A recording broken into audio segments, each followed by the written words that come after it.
आज की कहानी है एक स्कूल टीचर की जो कि अचानक प्रेग्नेंट हो जाती है। हैरानी की बात यह है कि उसका पति कभी बाप नहीं बन सकता था। आखिर इसके पीछे सच्चाई क्या थी? क्या टीचर के स्टूडेंट्स ने ही उसके साथ ऐसा किया था? इन सारे सवालों का जवाब हम लोग इस वीडियो में आगे देखेंगे। तो चलिए इस मूवी को शुरू करते हैं। इस कहानी की शुरुआत में हम लोग एक देविका नाम की लड़की को देखते हैं जो आईने के सामने खड़ी होकर खुद को देख रही थी। वो थोड़ी परेशान थी क्योंकि पिछली रात को उसके साथ कुछ ऐसा हुआ था जिसे वो समझ नहीं पा रही थी। कुछ देर के बाद हम लोग उसके पति सुजीत को देखते हैं। वो हॉस्पिटल में कंपाउंडर की नौकरी करता है। सुजीत की नजर देविका के गायब इयररिंग्स पर जाती है। पूछने पर देविका कहती है कहीं रख दिया होगा। अब सुजीत काम पर निकल जाता है। उसके बाद देविका फिर से आईने के सामने खड़ी होकर अपने बाहों पर पड़े चोट के निशान को देखती है। इधर हॉस्पिटल में सुजीत अपने दोस्त केविन से मिलता है। इनकी बातचीत से हम लोग ये जान पाते हैं सुजीत की शादी 4 साल पहले हो चुकी है, लेकिन कुछ दिक्कतों की वजह से देविका मां नहीं बन पा रही थी। इसी वजह से वो लोग अक्सर डॉक्टर के पास चेकअप करवाने के लिए जाते थे। इधर हम लोग देविका को देखते हैं जो कि एक स्कूल में स्पोर्ट्स टीचर है। देविका जब स्कूल पहुंचती है, स्पोर्ट्स क्लब की चाबी देते समय वॉचमैन कहता है कल शाम को आप बहुत घबराई हुई लग रही थी। इसके बाद देविका अंदर जाकर अपना खोया हुआ इयररिंग्स ढूंढने लगती है। कुछ देर के बाद उसे वो इयररिंग्स मिल जाती है। तभी उसकी दोस्त गीता यहाँ पर आती है। देविका उसे बताती है वो और सुजीत कुछ दिनों के लिए कल्याणी आइलैंड जाने वाले हैं। सुजीत का मानना था कि वहाँ की देवी की पूजा करने से उन्हें संतान का सुख मिलेगा। इसके अगले दिन वो लोग आइलैंड पर पहुँचते हैं जहाँ इनकी मुलाकात सुजीत की माँ कल्याणी से होती है। कल्याणी एक सख्त स्वभाव की महिला थी जो कई सालों से उस आइलैंड को बचाने के लिए आंदोलन कर रही थी। कल्याणी ने वहाँ के लोगों के साथ मिलकर नियम और कायदे बना रखे थे और इसी वजह से वहाँ के लोग उनकी बहुत इज्जत करते थे। समय बीतता गया। देविका और सुजीत अपने जिंदगी में बहुत खुश रहने लगे, लेकिन एक दिन देविका को यह पता चलता है कि वह प्रेग्नेंट है। ये खबर सुनकर वो घबरा जाती है। जब उसने अपनी दोस्त गीता को ये बात बताई तो गीता बेहद खुश हुई क्योंकि इतने सालों के बाद उनकी मन्नत पूरी हो रही थी। मगर देविका दुखी थी क्योंकि वो उस हादसे को अब तक नहीं भूल पाई थी और अब वो सच जानना चाहती थी कि आखिर उसके साथ उस रात को क्या हुआ था। रात को वो अपने फोन में कुछ देख रही थी। तभी सुजीत कमरे में आ गया। उसने कैलेंडर देखते हुए पूछा क्या इस बार उसे पीरियड्स आए हैं। देविका ने कुछ नहीं बताया। सुजीत बेहद खुश था क्योंकि उसे पूरा यकीन था कि देविका इस बार प्रेग्नेंट होगी, लेकिन देविका फिलहाल इस रात को छुपाना चाहती थी।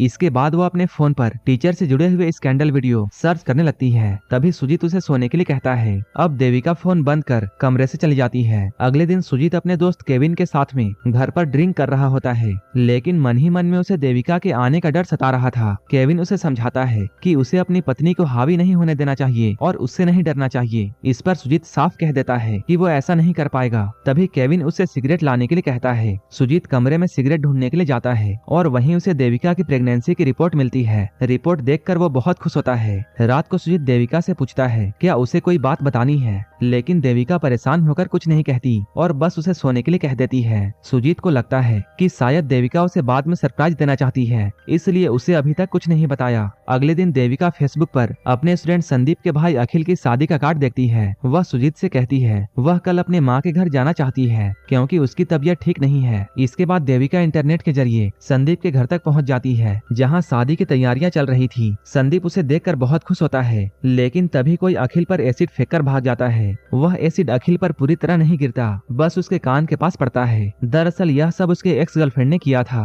क्योंकि अखिल किसी और से शादी करने जा रहा था। इसके बाद सब लोग उसे तुरंत हॉस्पिटल लेकर जाते हैं। काफी देर हो जाने के बाद संदीप देविका को बस स्टैंड पर छोड़ने के लिए आता है। रास्ते में देविका उससे उसके दोस्तों के बारे में पूछती है। संदीप उसे बताता है कॉलेज के बाद उसके सारे दोस्त अलग अलग जगह पर जाकर सेटल हो गए। इसके बाद जब वो बस स्टैंड पर पहुंचते हैं तो देविका अपना बैग संदीप के कार में छोड़कर बस देखने के लिए बाहर जाती है। थोड़ी देर के बाद वापस आकर अपना बैग लेती है। असल में उसने जानबूझकर ऐसा किया था क्योंकि बैग में उसने अपना फोन रिकॉर्डिंग ऑन करके रख दिया था। बस में बैठने के बाद जब वो उस रिकॉर्डिंग को सुनती है तब उसे ये मालूम चलता है उस वक्त संदीप अपने एक फ्रेंड मार्टिन से बातें कर रहा था कि उन्होंने अपने टीचर के साथ जो भी कुछ किया था उसकी जांच फिर से शुरू हो रही है। इससे उनके फंसने के पूरे चांस हैं। वहीं जिसने देविका के साथ में गलत किया था वह दोस्त इस समय कोची में था और उसका नाम नवीन था। मार्टिन उसे समझाता है कि उसके पास टीचर की फोटोज और वीडियोज हैं, इसलिए देविका उनका कुछ नहीं बिगाड़ पाएगी। ये सुनकर देविका टूट जाती है और रोने लगती है। फिर वह फेसबुक में जाकर कोची वाले फ्रेंड नवीन को सर्च करती है, जो उस समय फूड डिलीवरी का काम करता था।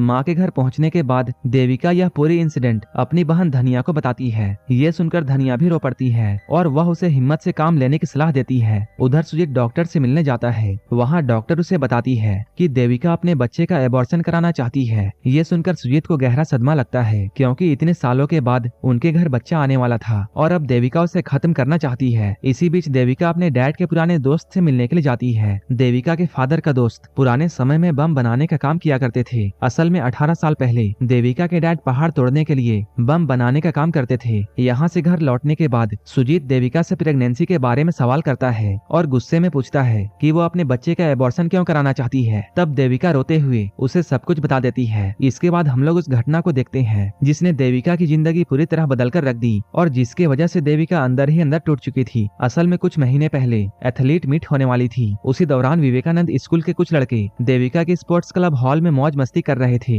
उस समय बाकी सारे स्टूडेंट्स वहाँ से जा चुके थे, तो देविका ने उन लड़कों को वहाँ से जाने के लिए कहा, मगर उन्होंने चालाकी से उसे एक टॉफी दी जिसमें ड्रग्स मिला हुआ था। टॉफी खाते ही देविका चक्कर खाकर बेहोश हो गई। इसके बाद नवीन और उसके दोस्तों ने देविका के साथ सभी ने मिलकर दुष्कर्म किया और ऐसा करते हुए उसकी वीडियो भी बना ली। जब देविका को होश आया तब उसकी हालत बहुत खराब थी। आधे होश में ही वो घर लौट आई। यह वही दिन था जब शुरुआत में हमने देविका को आईने के सामने खड़े हुए देखा था। उसकी बॉडी पर उन लड़कों के दिए हुए कई जख्म थे। ये सुनकर सुजीत और भी गुस्से में आ गया और देविका से कहने लगा, तू अपने पेट में पता नहीं किसका पाप लेकर घूम रही है। और इस तरह सुजीत देविका को भला बुरा कहने लगा और उससे गुस्सा होकर हॉस्पिटल चला गया। वहाँ जाकर उसने केविन को पूरी बात बताई। ये सुनकर केविन उससे कहता है, उसने पहले ही चेतावनी दी थी कि अपनी वाइफ को इतना आजादी मत दो। अब हालत ऐसा है कि सबसे बेहतर यही होगा कि उस बच्चे का एबॉर्शन करा दिया जाए ताकि समाज के लोग उंगली ना उठाए। लेकिन सुजीत इस बात को टाल देता है और कहता है कि देविका से जाकर सीधे वही इस बारे में बात कर ले। अगले ही दिन केविन देविका के पास में आता है। उस समय घर पर सुजीत की माँ भी मौजूद थी, इसलिए सुजीत उन्हें अंदर लेकर जाता है। मौका पाकर केविन देविका पर ही इल्जाम लगाने लगता है कि जो भी कुछ हुआ वो सारी गलती उसी की है। साथ ही वह उसे एबॉर्शन करने के लिए भी कहता है। ये सुनकर देविका गुस्से से भर जाती है और वो केविन को वहाँ से भगा देती है। रात में देविका सुजीत से कहती है, केविन तुम्हारा दोस्त है, मेरा पति नहीं। अगर कुछ भी कहना था तब तुम्हें खुद कहना चाहिए था। ये सुनकर सुजीत को अपनी गलती का एहसास होता है। वह देविका का साथ देने का फैसला करता है।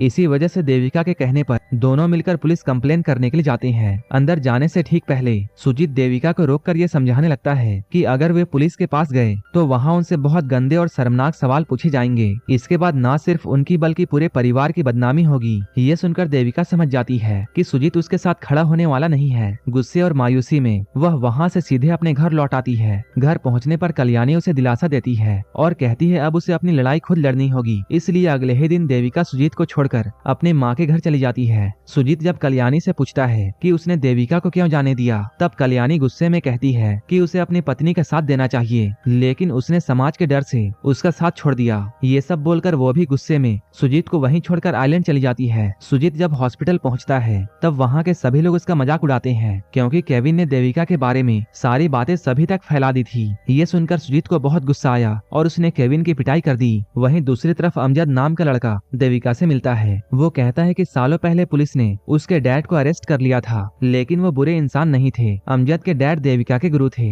जिन्होंने देविका को मार्शल आर्ट सिखाया था। अमजद उसे अपने डैड का दिया हुआ एक तोहफा देता है जो उन्होंने देविका के लिए भेजा था। इधर देविका की सास कल्याणी ने देविका की मदद करने के लिए एक पुलिस वाले को भेजा जिसका नाम रॉय था। रॉय से उसे मालूम चला कि नवीन इन दिनों कोची में है। वो वहाँ जाकर नवीन से मिलती है और इतने प्यार से बात करती है कि नवीन उसकी तरफ खींचने लगता है। जाते जाते वो अपना नंबर देकर शाम में कॉल करने के लिए कहती है। अब देविका और नवीन की चैटिंग शुरू हो जाती है। वह उसे अगले दिन मिलने के लिए एक लॉज में बुलाती है। वहीं इधर रॉय देविका को ये बताता है कि बचपन से ही उसकी परवरिश कल्याणी मैडम ने की थी, इसलिए वह उनके लिए कुछ भी कर सकता है। उनका प्लान था कि अगले दिन नवीन को लॉज में बुलाकर वहीं खत्म कर देंगे। वहीं दूसरी तरफ हम लोग सुजीत को देखते हैं, जिसे अपनी गलतियों का एहसास हो चुका था। वो देविका से बात करने की कोशिश करता है, लेकिन देविका उसका कॉल नहीं उठाती। इधर रॉय किसी काम से अपने सीनियर के साथ में जाता है, इसलिए देविका को अकेले ही नवीन से मिलने के लिए जाना पड़ता है। वो लॉज असल में एक ओयो होटल था जहाँ कपल्स आया करते थे। वहाँ पहुंचकर देविका नवीन के कमरे में जाती है। शुरू में नवीन उसके करीब आने लगता है, जिससे देविका को थोड़ी घबराहट महसूस होती है, लेकिन वह चुप रहती है। कुछ ही देर के बाद नवीन उसे जबरदस्ती नीचे गिरा देता है और तभी उसके 3 दोस्त जिसमें संदीप भी होता है वहाँ आ जाते हैं। वो सब देविका को बताते हैं कि उन्हें पता है कि उनका पीछा किया जा रहा है। तभी संदीप कहता है उनके पास देविका की सारी वीडियोस हैं। वो लोग देविका को वीडियो अपलोड करने की धमकी देते हैं, लेकिन कहते हैं कि वो ऐसा नहीं करना चाहते, बस चाहते हैं कि देविका चुपचाप उनका पीछा छोड़ दे। देविका उनसे मन्नतें करने का नाटक करती है, लेकिन फिर अचानक दरवाजा बंद कर देती है और इसके बाद वो अपने गुरुजी का दिया हुआ हथियार निकालकर उन पर हमला कर देती है। मार्शल आर्ट की ट्रेनिंग की वजह से देविका इन लड़कों को पटक पटक कर मारती है। लड़के एक एक करके बुरी तरह घायल हो जाते हैं। संदीप और मार्टिन डर के भागने लगते हैं। तभी रॉय वहाँ आकर उन्हें रोक लेता है और दोनों को बेरहमी से मारता है। इसके बाद देविका नवीन के सामने वही बम रख देती है जिसे पहाड़ तोड़ने के लिए उसके डैड इस्तेमाल किया करते थे। धमाके के साथ देविका का बदला पूरा हो जाता है। इसके बाद हम लोग कहानी में कुछ समय बाद का सीन देखते हैं। यहाँ सुजीत देविका से मिलकर उससे माफी मांगता है, लेकिन देविका साफ कह देती है कि अब वो अकेले ही अपनी जिंदगी जीना चाहती है। साथ ही देविका ये बताती है कि उसने अपने बच्चे का एबॉर्शन नहीं कराया क्योंकि अब वही बच्चा उसकी ताकत है। इस सीन के साथ ये मूवी यहीं पर खत्म हो जाती है। ऐसे ही वीडियोस के लिए आप हमें टेलीग्राम और इंस्टाग्राम पर फॉलो कर सकते हैं, जिसका लिंक डिस्क्रिप्शन में दिया हुआ है।